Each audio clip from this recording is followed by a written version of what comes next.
Thank you for joining me. I want to talk a little bit today about the morality of markets vis-a-vis human life, and in particular about the topic of insurance and of whether or not it is moral for us to gamble on human life. And I'll use as the context for this discussion Michael Sandel's book on the moral limits of markets. So the reality that has arisen in Western societies these days is that we have a market in human life. Now, we don't buy and sell human beings like we used to. Back when slavery was the morally abhorrent institution that it was in antebellum American South or in Brazil or elsewhere in the West. Rather, what we have now is markets in predictions about human life, not in human life as such. And that's the nature of the insurance industry. The insurance industry these days is an effort to use statistics to gamble on when and how uh, things will happen in life.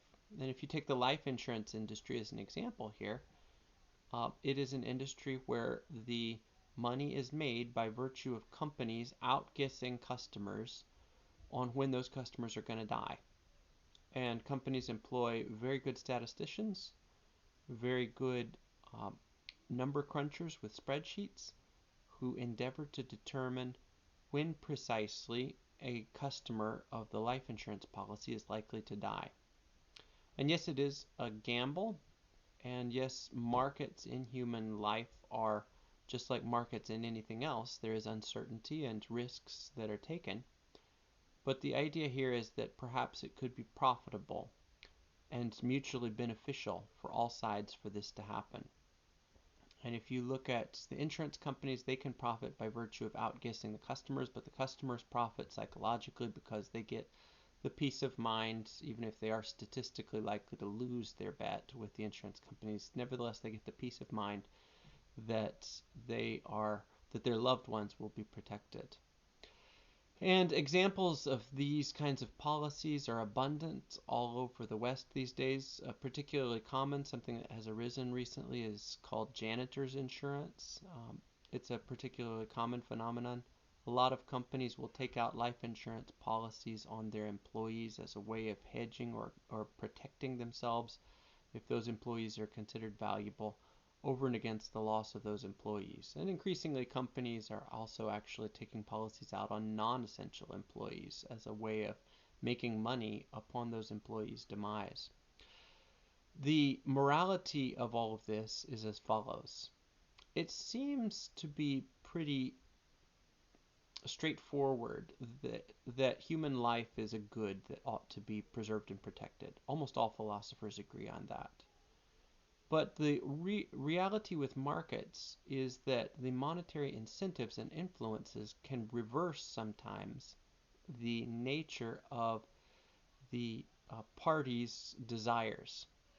Okay, so whereas maybe at one time you are opposed to selling drugs to minors, nevertheless, by virtue of your participation in markets, you might become corrupted by the money-making prospect of selling drugs to minors to come to see it, at least for you, as a good. Maybe you'll tell yourself a story where you say to yourself, well, someone would sell drugs to minors, so it might as well be me.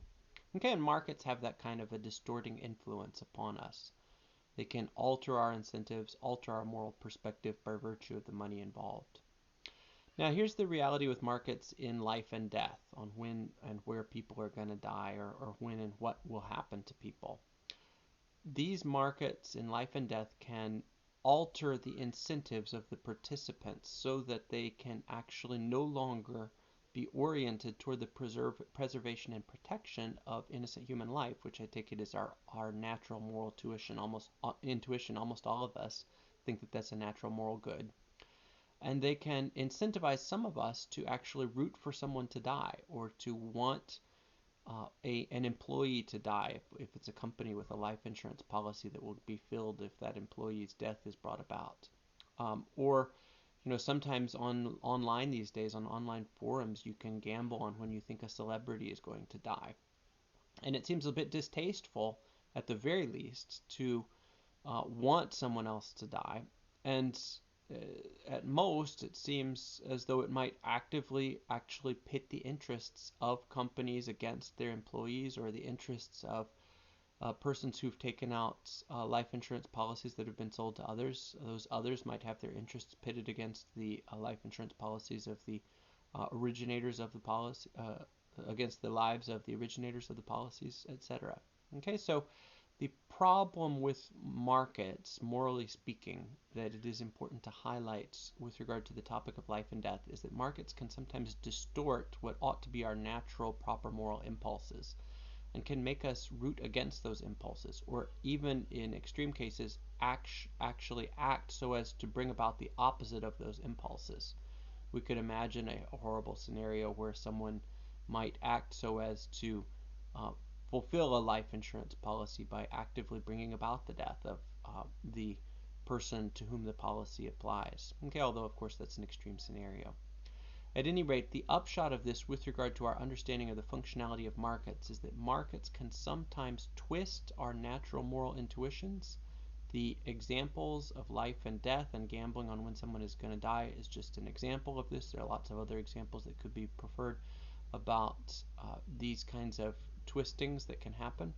And when markets twist our natural moral intuitions, making us motivated by the monetary gain that can result rather than motivated by the desire for right morality as such, they can bring about combative relationships and bring about also destructive human social integration in ways that perhaps we do not desire.